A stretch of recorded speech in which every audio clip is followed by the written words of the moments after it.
Hey guys, today we're going to be cleaning out our mass airflow sensor.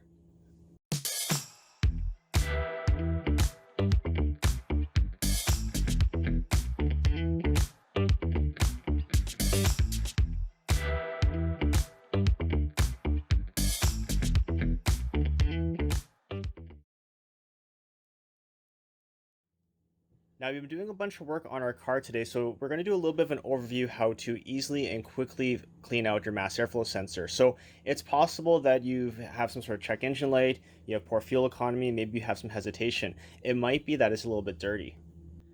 Whenever dealing with electronics, make sure to remove the negative terminal off the battery. Now these cars are quite sensitive, so you will have to probably do the ECU reset if you're just doing a quick job. However, if let's say you're doing other things to the car, like we're actually changing out the radiator later on. So getting out the air box and clean out the mass airflow, it's a good time to do all this. So if you're going to leave the vehicle disconnected for an extended period of time, it will reset the computer and it'll relearn everything. Another way to help speed that up is I turn on the headlight switch and I'll honk the horn, even with the battery disconnected. The reason why I'm doing that is I'm trying to discharge all the energy out of the caps, out of the factory ECU. That way, when I hook everything back up, it'll hopefully just relearn everything on its own. Now, for whatever instance, if the vehicle didn't reset the ECU and you're having some sort of erratic idle or the vehicle's not driving right, go ahead and do the ECU reset. I'll post that in the cards above for you guys. Now, I did have the car previously taken apart, but we're going to review what you have to do. Now, there are several ways you can do this. First off, I want to recommend you wear gloves when you're dealing with electronics.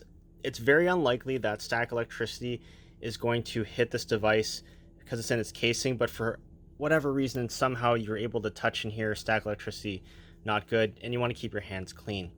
So what you have to do is you either get a Torx bit with a security bit and you can remove it and then pull it straight out. You do not have to remove the air box. I'm removing the air box because we're taking out the radiator, but there is one good reason to remove the whole air box. So you just have to remove this 10mm over here. There's a little flap that holds the wire harness, so you bend that back and you're going to unplug, push on this clip and pull back on the plug and get that out of the way. And then that will allow you, and then you remove the intake track tube, and then you can go ahead and remove your air box.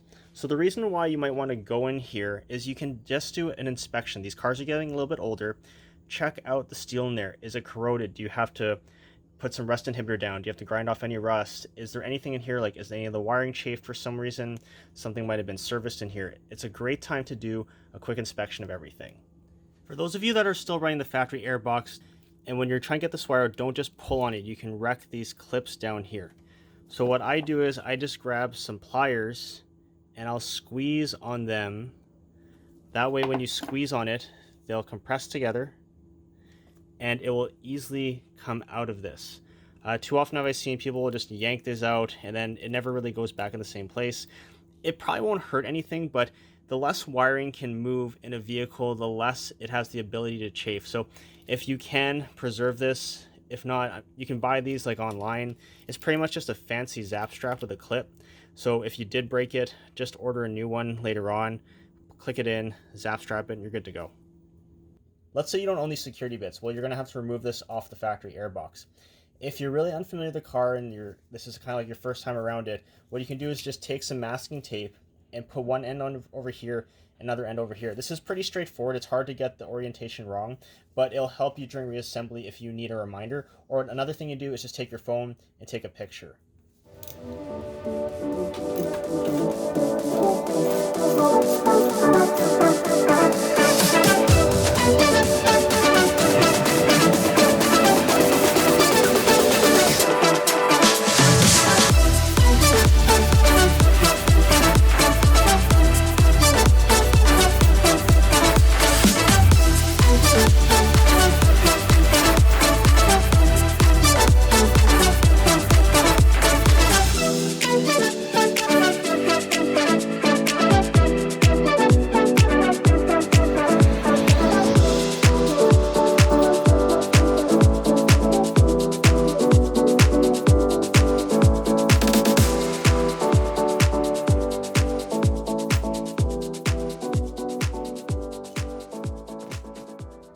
Now that you have the housing out of the vehicle, we can do a visual inspection. So we're going to check for any damage. We're going to see if there's any dirt or residue going on in here. and we're going to do a visual inspection of the sensor itself. Did anything get damaged? Is there a bunch of debris on there?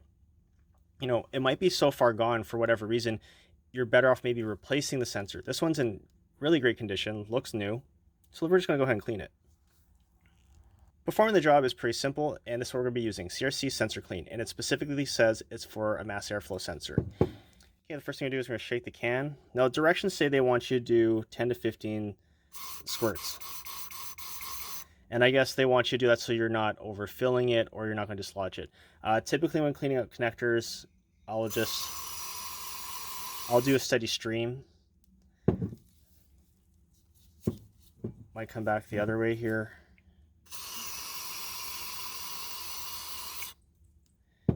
And this stuff evaporates very quickly, so you just let it air dry for a bit. So this is the time I would take to, if you have a Canon air filter in the factory air box, I would go ahead and re-oil it.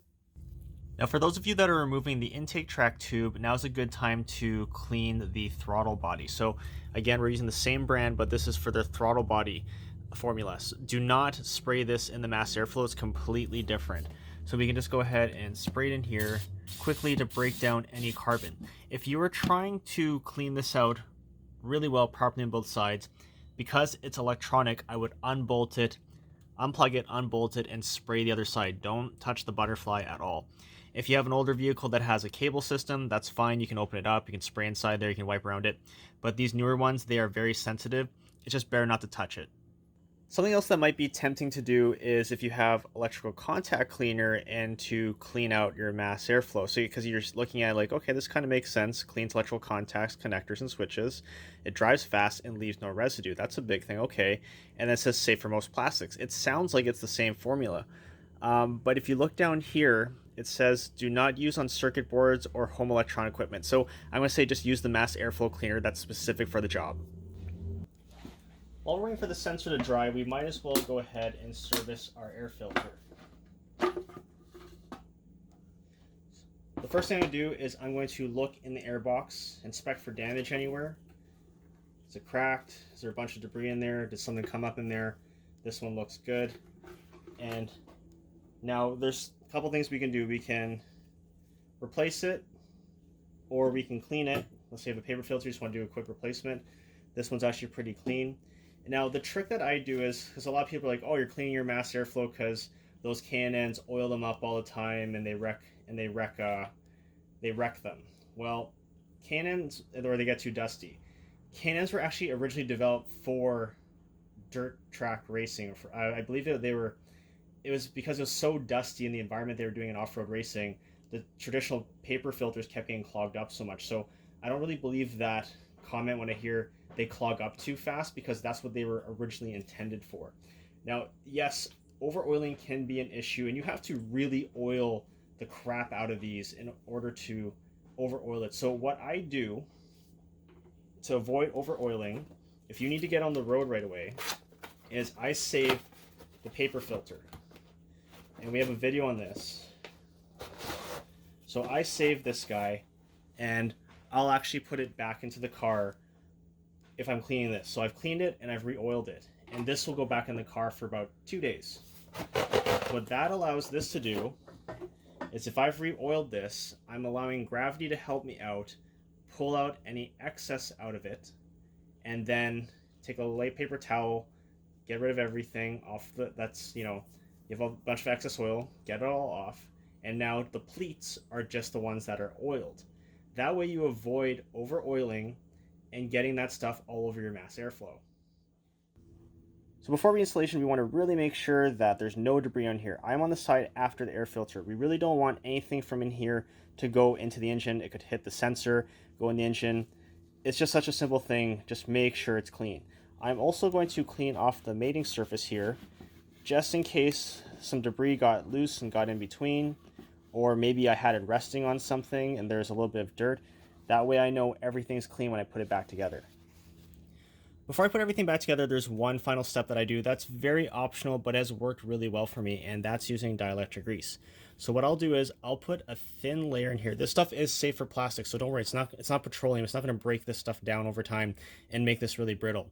I'll put a super thin layer actually right over it, and I will plug it in and unplug it a bunch. So dielectric grease actually has a really good ability to displace. So as you're plugging it in and unplugging it, it's going to displace and work its way around.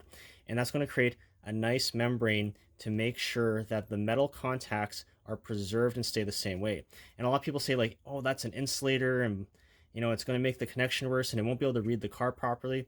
Well, it doesn't insulate in that sense. It doesn't impede the connection. I actually have another video where we actually test resistance and we test voltage, and it was virtually unchanged. So if resistance and voltage are the same, the pressure is the same, the resistance values stay the same throughout the connection, the vehicle's not going to have a hard time with reading the sensor. What I have seen, however, though, is let's say people like to, clean their engine and they don't cover connectors up, or they drive through a puddle, or the inherent design, something gets wet on a connector. I have seen it where it starts to get this green corrosion in here. That's definitely going to stop the vehicle from reading sensors properly. So this is something I do that works for me. Totally optional. Do your research on dielectric grease, but just a thin layer, plug it in, unplug it a few times, and you just never have to worry about it. Now they have everything back together, we can go ahead and reassemble everything back into the vehicle. Now go ahead and reattach our battery and tighten it up. Now that you got everything back together, you can go ahead and turn on the car and see how it runs.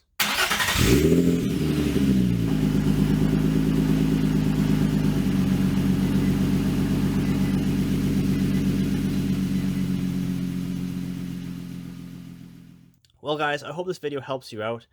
As you can see, it's pretty easy to do the job. The hardest part is probably just figuring out what the mass airflow sensor is. And with modern vehicles nowadays, with all the sensors going on in them, and important sensors like this, it kind of is part of a tune-up routine.